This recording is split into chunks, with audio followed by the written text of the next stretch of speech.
सहनाववतु सहनो भुनक्तु सह वीर्यङ्करवावहै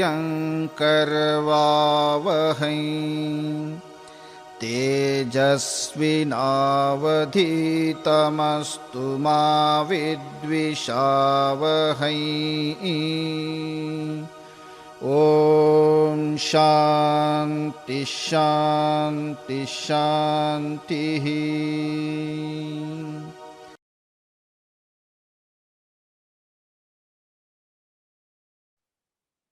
ध्यान श्लोक के 5-6 श्लोक हम लोगों ने कर लिए थे। 5वें श्लोक के अंदर नदी का स्वरूप कम करना, बहुत ही चित्रण किया गया नदी के स्वरूप का कि नदी मतलब दो तट के बिना पानी अंदर नहीं रह सकता, और वो भी मजबूती से लगे हुए तट तो ही गंगा के पानी को अंदर ले सकते हैं, नहीं तो आसपास में तबाही होती है। ऐसा एक उसका स्वरूप है। मतलब जो तट उसके मजबूत हो, तो इस रणभूमि रूपी नदी के तट थे भीष्म पितामह और द्रोणाचार्य, और उनके नदी के अंदर उस नदी के अंदर बहुत सारी चीजें होती है। पास में पानी इकट्ठा होता है तो वहां फूल खिलते हैं, उसके अंदर बेल उग जाते हैं, जानवरों के पैर उसमें धंस जाते हैं उसमें। तो हर एक एक चीज को वहां पर बहुत सुंदर उनका वर्णन किया कि एक एक योद्धा मानो उस नदी के अलग अलग अलग स्वरूप बने हुए, ऐसे अनेकों विशेषणों से युक्त ये रणरूपी ये जो है नदी, रण नदी, उसके अंदर एक विशाल मगरमच्छ भौरा, जिसके अंदर कोई भी जानवर जाता है तो फिर वो बाहर आना उसके लिए बहुत ही मुश्किल होता है। फिर भी ऐसे खतरों से भरी हुई ये नदी, लेकिन इसके बावजूद भी भगवान के भक्त पांडव जो है इस भयंकर नदी को पार कर सके, उसके लिए केवल मात्र एक ही ईश्वर कृपा। और इसलिए कहा गया कि कैवर्तकः केशवः, भगवान कृष्ण यहाँ पे अर्जुन आदि पांडवों के लिए एक केवट बने हैं, और उन्होंने इस खतरनाक नदी से नौका को पार कराया। सा उत्तीर्णा, उसको जो है पार कर गए। पांडवई ही, पांडवों के द्वारा पार की गई रण नदी। ऐसी ये रणभूमि जो नदी है उसको पार कराया गया। तो इसी से यहाँ स्पष्ट है कि कितना भी धन का, बल का अगर गर्व हो, अभिमान हो, सत्य के प्रति आस्था नहीं है, ईश्वर के प्रति आस्था नहीं है, गुरु के प्रति आस्था नहीं है, तो ये सारी की सारी चीजें मात्र दिखावा मात्र रह जाती है। यहाँ एक सुंदर उदाहरण है। पांडवों ने भगवान को कभी विस्मृत नहीं किया, कभी उन्होंने अपने आप से दूर नहीं किया, चाहे अच्छे दिन हो चाहे उसके अंदर कठिन दिन हो, उसमें भी उन्होंने भगवान को अपने जीवन से दूर नहीं किया। तो ये सुंदर उदाहरण, भगवान कभी भी भक्तों से दूर नहीं होते हैं, जब भी वो चाहे तो उनके साथ होते। तो ये पांडवों का एक सुंदर उदाहरण भगवान के भक्त होकर रहने से। अब एक सुंदर उदाहरण यहाँ पे दृष्टांत दे रहे किसकी, एक फूल। देखिए व्यासाचार्यों के और अनेकों महान विद्वानों ने इस गीता के अंदर मोती चुने। मानो ये भगवत गीता एक प्रकार का क्या समुद्र है, और समुद्र के अंदर आप क्या करते जाओ, गोते लगाते जाओ और उसके अंदर से मोती चुनते जाओ। तो ये मोती चुनने के लिए बहुत ही एक सुंदर सुंदर ग्रंथ है। और ये मानो समुद्र जैसे गोते लगाओ और उसके अंदर से निकालते जाओ। तो अब यहाँ पर एक उदाहरण प्रस्तुत कर रहे हैं किसका, फूल का। जो पुष्प है, पुष्प कहाँ खिलता है, उसके अंदर क्या क्या चीजें होती है और वो मनुष्य को क्या देता है, इसका यहाँ पर सुंदर एक अर्थ बता रहे हैं छठे वाले श्लोक में। पाराशर्यवच सरोजममलं गीतार्थगन्धोत्कटम्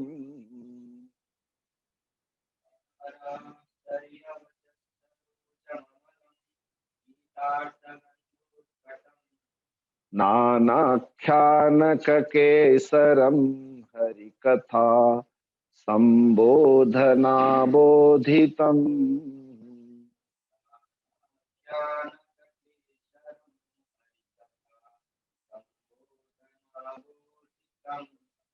लोके सज्जन षट्पदैरहरहः पेपीयमानं मुदा।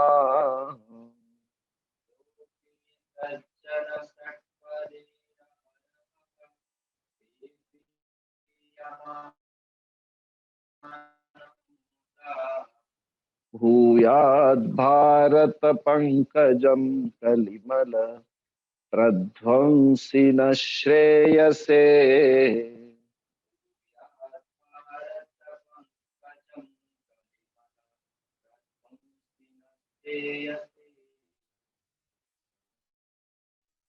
पाराशर्य वचः सरोजम अमलम गीतार्थ गंध उत्कटम नाना आख्यानक केसरम हरिकथा संबोधना बोधितम। लोके सज्जन षट्पदैहि अहह अहह बिकम अहरहः पेपीयमानं मुदा भूयात् भारत पंकजम कलिमल प्रध्वंसी नः श्रेयसे। कहते कि ये सरोजम अमलम, सरोजम, सरोजम कहते कमल को। क्यों सरसा जायते इति सरोजः, जो सरोवर में पैदा होता है, तालाब में पैदा होता है। तो यहाँ एक कमल पैदा हुआ, सरसा जायते, उसको पंकज भी कहते, नीचे भी बताएंगे। भूयाद भारत पंकजम, पंकात जायते थी पंकजः, सरसा सरोवर से जो पैदा होता है इसको सरोजः कहते हैं, सरोजम। उसका विशेषण है अमलम, जो मल रहित है, मल से पैदा होता है, कीचड़ से पैदा होता है लेकिन निर्मल होता है। अमलम सरोजम, बहुत ही निर्मल ये कमल। और कहते ये जो कमल है कैसा है, बहुत उत्कट, मतलब बहुत ही खुशबूदार। इसका जो है सुगंध बहुत दूर दूर से जो है भौरे उसको भाप लेते हैं। तो ऐसा उत्कटम गंध अमलम सरोजम, ऐसे मल रहित सरोवर का पैदा हुआ ये कमल। अब प्रश्न है कि कौन से सरोवर में पैदा हुआ, इसके लिए बताते ये एक विशेष सरोवर में पैदा हुआ। तो कौन सा सरोवर है, तो कहते यहाँ वचः, वच मतलब यहाँ एक प्रकार से वाणी, शब्द भगवान ने वहां अपने वाणी से शब्द उपदेश के रूप में दिए हैं, लेकिन यहाँ कहते हैं जो संपूर्ण जो महाभारत है वो व्यास जी ने पराशर के पुत्र है भगवान व्यास, तो उनको कहा गया पाराशर्य। तो पराशर के पुत्र होने से उनको कहा जाता है पाराशर्य। पराशरस्य पुत्रापत्यम पाराशर्य। तो पराशर मुनि के पुत्र होने के कारण को पाराशर कहा जाता है। तो ऐसे पैदा हुए जो व्यास जी, और उनके वाणी से वचः मतलब वाणी, उन्होंने ये लिखा हुआ महाभारत। और ये महाभारत रूपी गीता रूपी, क्योंकि गीता भी महाभारत का ही एक अंग है। तो ये अष्टादश पुराणेषु व्यासस्य वचनद्वय, व्यास का ही वचन जो है, अष्टादश पुराण, षड्शास्त्र, चार वेद, इसके अंदर ये मुख्य भूमिका है व्यास जी की। तो इसलिए यहाँ पे कहा गया पाराशर्य वचः, पराशर के पुत्र होने से व्यास जी को पाराशर कहते हैं। और उनके वाणी से निकला हुआ ये मानो अमलम सरोजम, बहुत ही निर्मल ये एक कमल। और कैसा है, कहते इसको फूलों को खुशबू लेने के लिए कैसा पता चलता है खुशबूदार, इसलिए कि दूर दूर से भौरे आकर के उसका सुगंध लेते हैं। जब फूल खिलता है तो किसी भौरे को आमंत्रण देने की आवश्यकता नहीं होती, अपने आप भौरे वहां पहुंच जाते हैं, मधुमक्खियां पहुंच जाती है। क्यों? कि इसका सुगंध कैसा है, उत्कटम, बहुत तेज खुशबूदार होते हैं। और अगर हम देखेंगे हमारी जो भगवत गीता महाभारत है, यहाँ तो भौरे केवल स्वदेशी नहीं, विदेश से भी आकर के इस खुशबूदार इस कमल का गंध लेने के लिए दूर दूर से उड़ उड़ करके आते हैं ना। इतने सारे भारतीय को इसका पता नहीं चलता, लेकिन विदेश लोग जो इसके लिए बहुत उत्कंठ होते हैं और उनको उत्साहित होते हैं जानने के। तो एक जगह तो संत ज्ञानेश्वर ने ज्ञानेश्वरी में कहा कि कई कई जगह तो भौरे गंध लेते हैं, लेकिन जहां से ये कमल निकलता है ना, उस कमल के नीचे मेंढक रहता है। मेंढक रह करके जड़ में रह करके कीचड़ खाता है, और भौरा ऊपर से आकर के उसका, मतलब इस संस्कृति से नजदीक रहने वाले लोग भी इसका आनंद गंध नहीं ले पाते, लेकिन उसका दुर्गंध लेते। मतलब भाग्यशाली होने के बावजूद भी दुर्भागी बन जाते हैं कि वो भौरे बन करके उसका आनंद नहीं लेते, मेंढक बन करके उसका कीचड़ खाते हैं। इस प्रकार से बहुत सुंदर वहां पर जो है डांट लगाई है कि हमें भौरे बन करके उसका आनंद लेना चाहिए। तो उत्कटम गंधम, कौन सा गंध है, फिजिकली नहीं, यहाँ कहते गीता अर्थम। भगवत गीता एक फूल है और उसका अर्थ जो है उसका सुगंध है। उसका नाम, उसका पारायण, उसका अर्थ, ये अपने आप में एक प्रकार से उत्कट गंध है, बहुत खुशबू है, सुगंध है उसका। इसलिए कहा है गीतार्थ उत्कटम गंध। इसका उस सरोजम, गीत, पाराशर्य वचः, व्यास जी के वचन रूपी निकला हुआ ये कमल, और उस कमल का ये उत्कट गंध जो है क्या है, गीता का अर्थ। और ऐसे गीता के अर्थ को उसका आनंद लेने के लिए देश विदेश से बहुत सारे ऐसे कितने सारे भौरे आते हैं।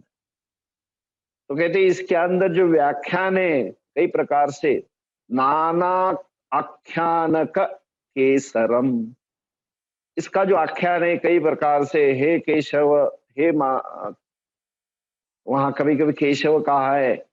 हाँ, अर्जुन ने प्रश्न पूछ करके, हे केशव, हे माधव, हे मधुसूदन, तो ऐसा कहते हुए अर्जुन ने संबोधन किया भगवान को। और फिर उत्तर देते हुए भगवान ने अर्जुन को कहा, हे अनघ, है, हे सव्यसाचिन,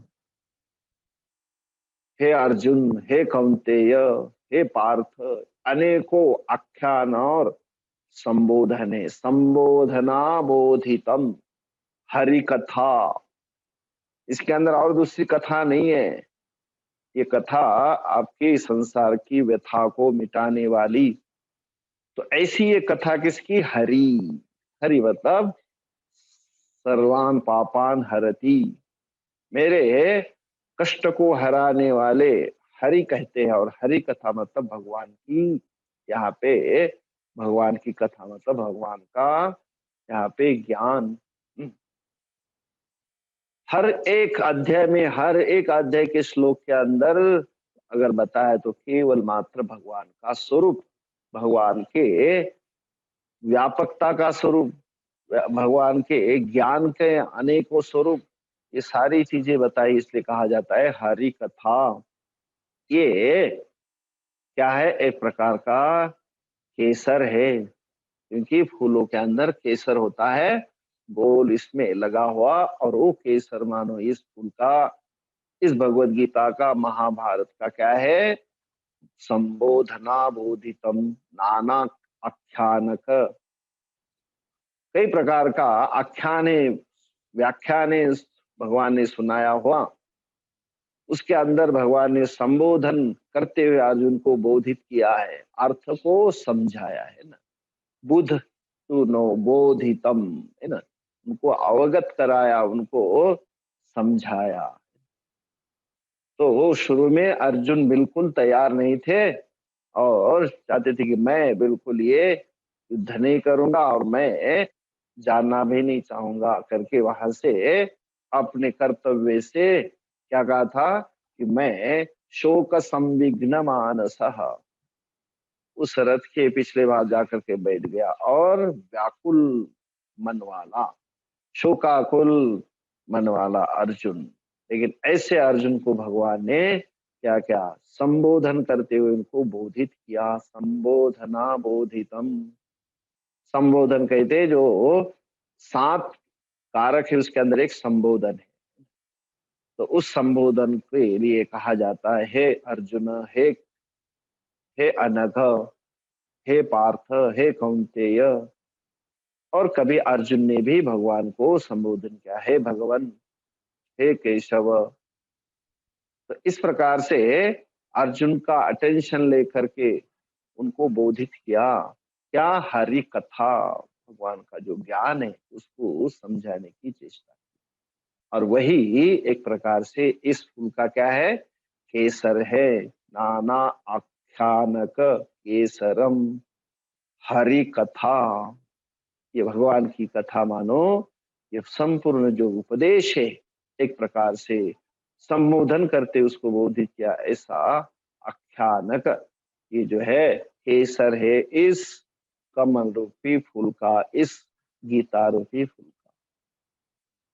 इसलिए कहा जाता है फूल दिखता है और उसका सुगंध लेना पड़ता है, दिखाई नहीं देता, आंखों से नहीं दिखाई देता, उसको तो आपको अनुभव करना पड़ता है।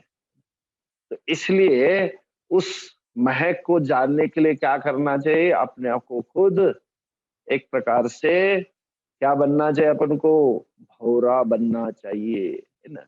भौरा मतलब जिसके पास में 6 चीजें हो। यहाँ कहा है कि लोके सज्जन शक्पदैहि,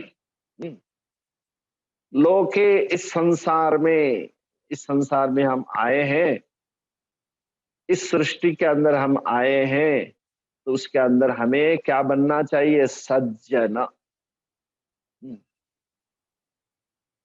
सत्जन। हमें सत्य को जानने के लिए हमको सज्जन बनना चाहिए।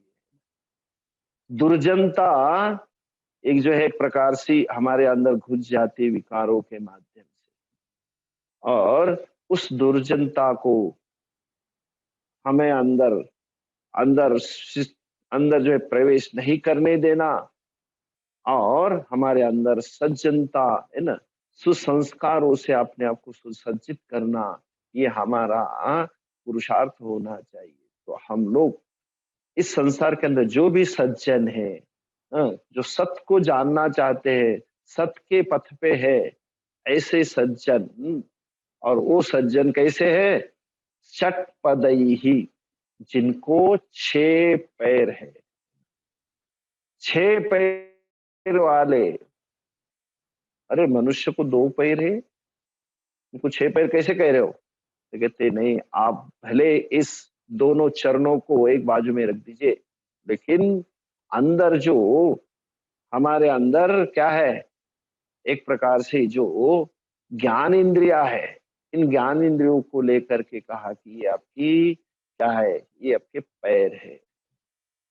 तो मधुमक्खी के 6 पैर होते हैं, और ऐसे मधुमक्खी के रूप में ये जो सज्जन होते हैं क्या करते हैं? अपने आंखों से, अपने कानों से, अपने नाक, ये जो है दो दो दो जो हमारे मिल करके उसका होते हैं 6, और उसका और एक इंटेलेक्ट उसको साथ लेकर के, बुद्धि उसको लगा करके, तो इनको मिला करके होता है 6 पंच ज्ञान इंद्रिया और छठी बुद्धि। हाँ, तो ये पंच ज्ञान इंद्रियों को और बुद्धि को लेकर के कहा जाता है षटपदई, जिन्होंने अपने इंद्रियों को, हाँ, क्या किया? मन के साथ, बुद्धि के साथ इसको इस कमल रूपी, गीता रूपी कमल के सुगंध को सूंघने के लिए, उसका आनंद लेने के लिए उसके अंदर लगाया। तो उसी को कहा जाता है षटपदई, 6 पैर वाले। उन्होंने इस लोक में क्या किया? अहरह, दिन प्रतिदिन। हम्म, अहन कहते दिन को। तो एक दिन नहीं, ये कोई एक दिन करने का काम नहीं। One day job is not there. जैसे हम भोजन करते प्रतिदिन, में से हमारे सूक्ष्म शरीर को भी इस ज्ञान की आवश्यकता होती है, तो वो एक दिन में नहीं आता। निरंतर अपने को उसका रह रह संध्या उपासित, जैसे उपासना करते वैसे हमें स्वाध्यायो अधीतव्य, रोज नित्य रूप से हमें स्वाध्याय करना चाहिए। हमारे लिए भगवत गीता रूपी कमल का जैसे ये भौरे इसका स्वाद लेते हैं, वैसे हमें भी इसका क्या लेना चाहिए? सुगंध लेना चाहिए। तो लोके सज्जन षटपदई अहरह क्या करते? पेपीयमानम मुदा, दे बिकम हैप्पी, है ना, enjoying again and again। पेपीयमानम, जैसे भौरे उस रस को बार बार उसका सेवन करते हुए कैसे होते? मुदा मतलब प्रसन्न होते, हमेशा खुश रहते हैं। जिनको ऐसा रस मिलता है, ऐसा मध मिलता है, जिससे कि वो खुश हो जाते, इसलिए कहा जाता है मुदा। क्यों? पेपीयमानम, बार बार उसका पान करते हुए। कब? एक बार दो बार नहीं, अहरह, दिन प्रतिदिन। कौन है? षटपदई ही, 6 पैर वाले भौरे बन करके, मतलब पंच ज्ञान इंद्रियों को और अपने इंटेलेक्ट में तो अपने बुद्धि को लगाते हुए, कहा सज्जन, उसके लिए अपने आप को एक प्रकार से मुमुक्षु, जिज्ञासु बन करके, कहा इस लोक में मतलब लोके, क्योंकि मनुष्य लोक में ही ये सब संभव है। और यहीं पे हमें इस फूल के सुगंध को प्राप्त करने के लिए एक प्रकार से मुमुक्षु बन करके, एक मधुमक्खी बन करके, भौरा बन करके उसका स्वाद लेंगे तो पूर्ण रूप से आपको स्वाद मिलेगा। इस प्रकार से हम इस फूल का सुगंध ले सकते हैं। तो यहाँ पे विद्वान कहते हैं कि ऐसा जो कमल है उसको कहा जाता है पंकजम। कहाँ से पैदा हुआ? भारत पंकजम। इस महाभारत रूपी पंकजम, ये कमल। पंकज का अर्थ ही है, पंक कहते हैं कीचड़ को, ज कहते उससे जो पैदा होता है, तो कीचड़ से पैदा होने वाला पंकजम। ऐसा जो कमल है भूयाद हो भारत पंकजम, महाभारत रूपी ये कमल हमारे बने। क्या बने? कलिमल प्रध्वंसी। कली का मल मतलब ये जो कलयुग है, कलयुग के अंदर जो पाप है, कलयुग के अंदर जो अज्ञान है, कलयुग के अंदर जो अंधकार है, उसको मिटाने वाला, प्रध्वंसी, उसको नष्ट करने वाला। कलयुग का जो मल मतलब अज्ञान है। हम सभी जो है अज्ञान से साथ पैदा होते हैं, लेकिन मनुष्य जीवन में जो विवेक है उस विवेक को जागृत करते हुए हमें आत्मज्ञान की प्राप्ति ऐसे शास्त्रों के माध्यम से हो सकती है। इसलिए कहा जाता है कि ऐसा जो कमल है हमारे लिए, हमारे अज्ञान को नष्ट करता हुआ, कलिमल प्रध्वंसी, हमारे अंदर का पड़ा हुआ अनादि कालों का जो अज्ञान है उसको नष्ट करता हुआ, नह श्रेयसे, नह अगेन हमारे लिए, हमारे लिए क्या बने? श्रेयसे, कल्याणकारक। श्रेयस, श्रेयसे, कल्याण के लिए सहायक बने। दो शब्द होते, श्रेयस और प्रेयस। प्रेयस अच्छा लगने वाला, हमें अच्छा लगता है लेकिन वो दखता अच्छा है लेकिन उसके परिणाम विषमिव। लेकिन श्रेयस जो है कैसा लगता है? कठिन लगता है, कठोर लगता है, हार्ड लगता है, लेकिन उसके परिणाम होते अमृतम इव। तो जीवन में परम पुरुषार्थ हमारे लिए श्रेयस है, और ऐसे परम पुरुषार्थ प्राप्ति के लिए ये कल्याणकारक बने। नह श्रेयसे, हमारे लिए कल्याणकारक बने। कैसे? प्रध्वंसी, इसको जो है मिटा करके। किसको? कलिमल, कली के अज्ञान को मिटा करके क्या बने? हमारे लिए श्रेयसे, कल्याणकारक बने। कौन? पंकजम, ये कमल। कौन सा कमल? भारत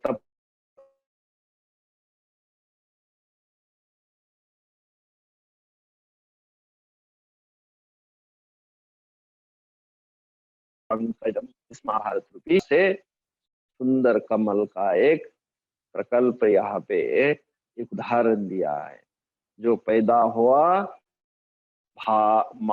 पाराशर्य वचः, पराशर के वाणी से, सरोजम अमलम, ये सरोवर में पैदा होने वाला निर्मल ऐसा कमल। कौन है वो? गीता अर्थ गंध उत्कटम। गीता रूपी अर्थ जो है उत्कट, बहुत तेज गंध जो है, कुल के अंदर गंध है, और कहते उसके अंदर केसर भी है। तो केसर क्या है? इसके अंदर अनेकों जो व्याख्यान है, अनेकों प्रकार की हरि कथा भगवान के बारे में समझाया हुआ है, और संबोधना बोधितम, उसको संबोधित करते हुए भगवान ने अर्जुन को समझाया, है ना, अवगत कराया। बोधितम मतलब वो, इसलिए तो भगवान अर्जुन ने आगे जाकर के कहा कि नष्टो मोह स्मृतिर्लब्धा तत्प्रसादात्मयाच्युत। तो अब मेरा संदेह निकल गया और करिष्ये वचनम तव। तो भगवान ने अपने तरफ से कहा यथा इच्छसि तथा कुरु। लेकिन अर्जुन ने कहा कि मैं आपने जो बताया वैसे ही करूंगा।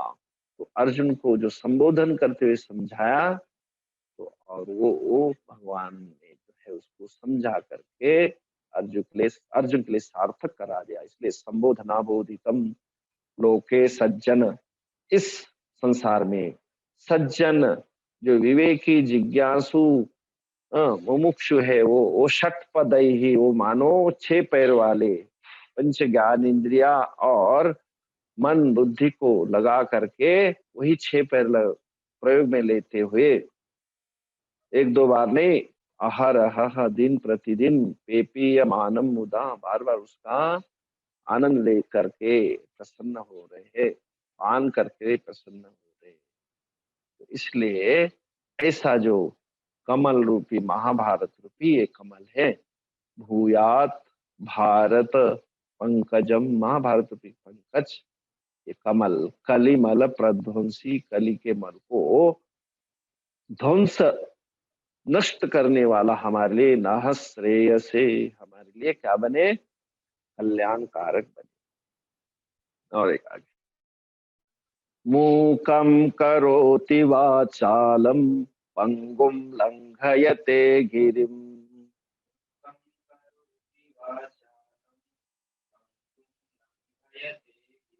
यत्कृपातमहं वन्दे परमानन्दमाधवम्।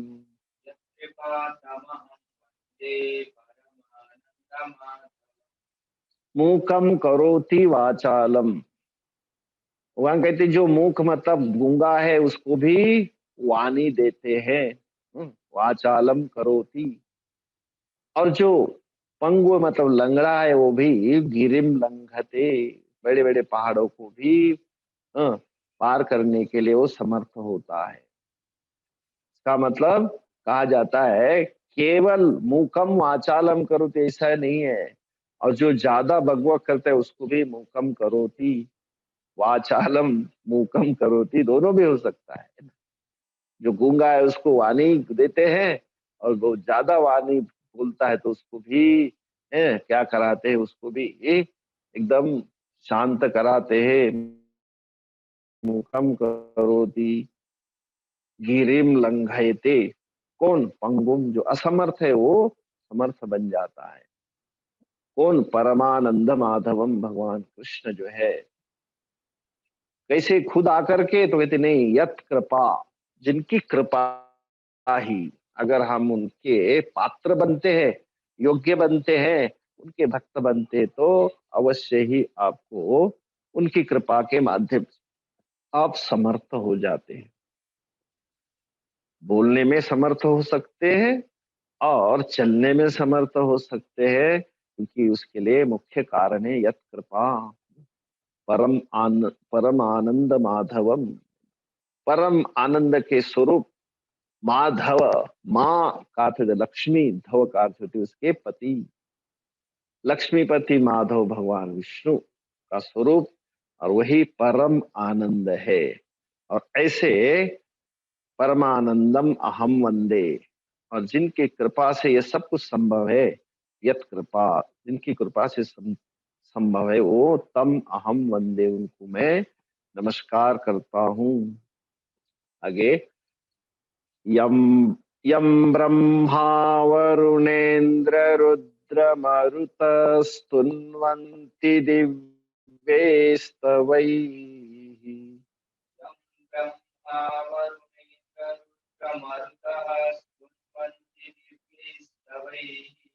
वेदैः साङ्गपदक्रमोपनिषदैर्गायन्ति यं सामगाः,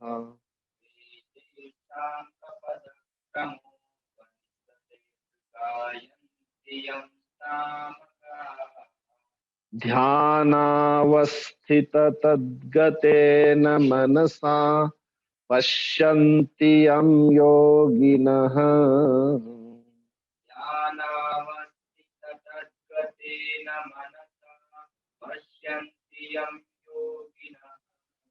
यस्यान्तं न विदुःसुरासुरगणा देवाय तस्मै नमः।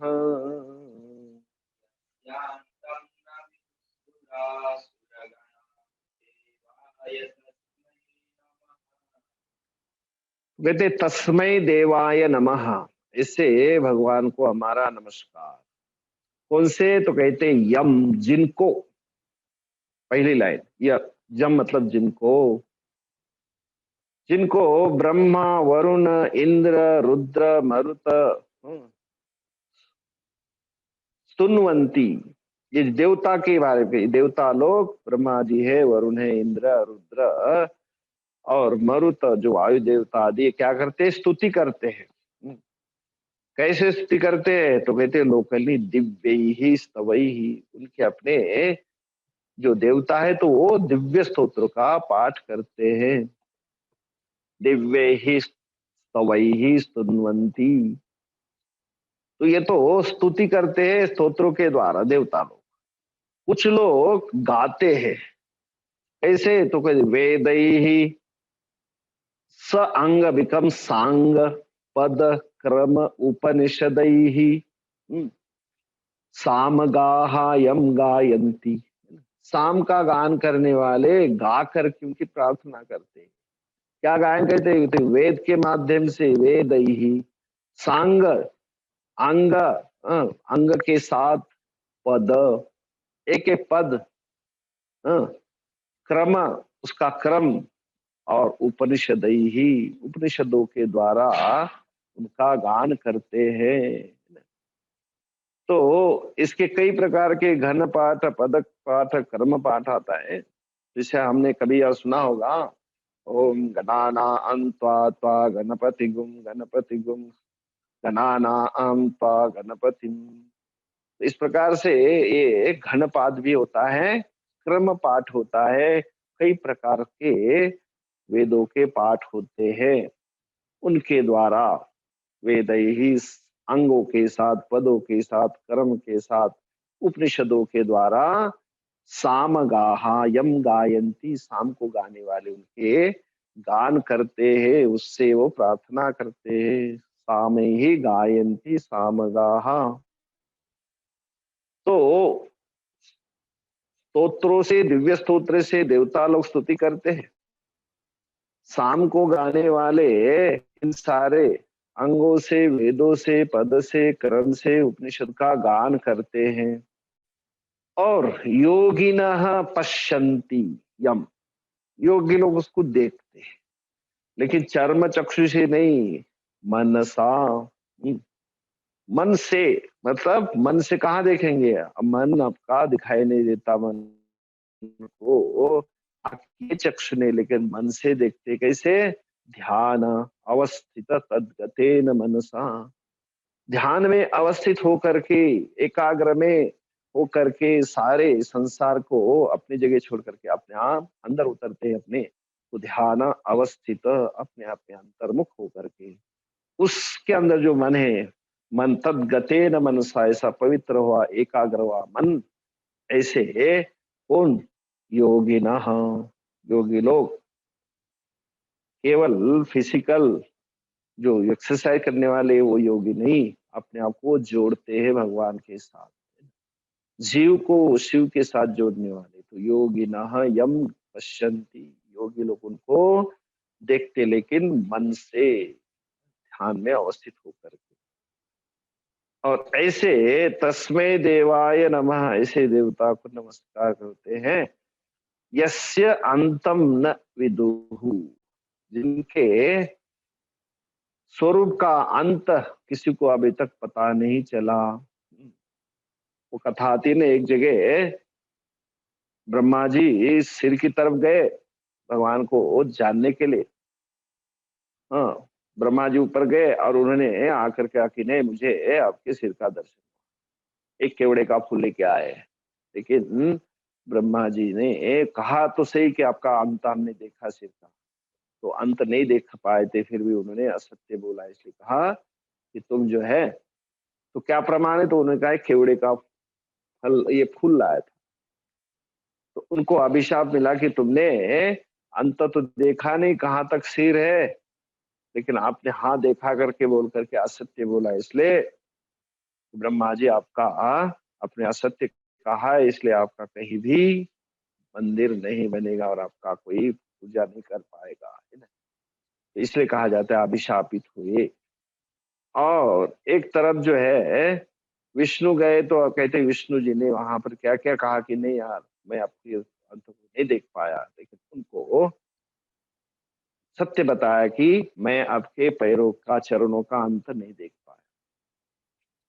तो कहने का मतलब यस्य अंतम न विदुहु न सुर न असुर गणाः, तो ऐसे जिनका अंत जानना इतना आसान नहीं है, यस्य अंतम न विदुहु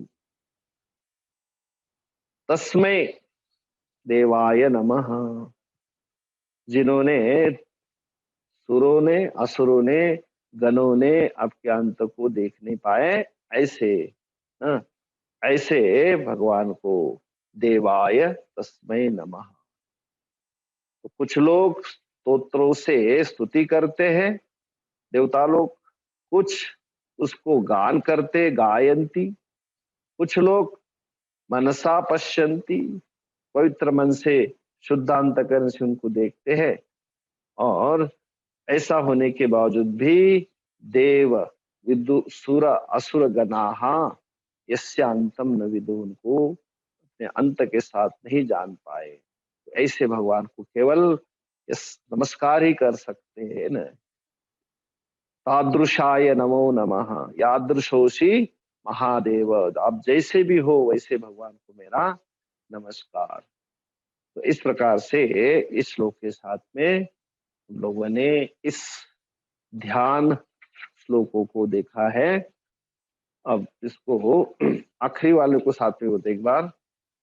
यम ब्रह्मा वरुणेन्द्र रुद्र मरुतः स्तुन्वन्ति दिव्यैस्तवैः वेदैः साङ्गपदक्रमोपनिषदैर्गायन्ति यं सामगाः ध्यानावस्थिततद्गतेन मनसा पश्यन्ति यं योगिनो यस्यान्तं न विदुःसुरासुरगणा देवाय तस्मै नमः, देवाय तस्मै नमः। ओम पूर्णमदः पूर्णमिदं पूर्णात् पूर्णमुदच्यते पूर्णस्य पूर्णमादाय पूर्णमेवावशिष्यते। ओम शांति शांति शांति। हरि ओम। श्री गुरुभ्यो नमः। हरि ओम।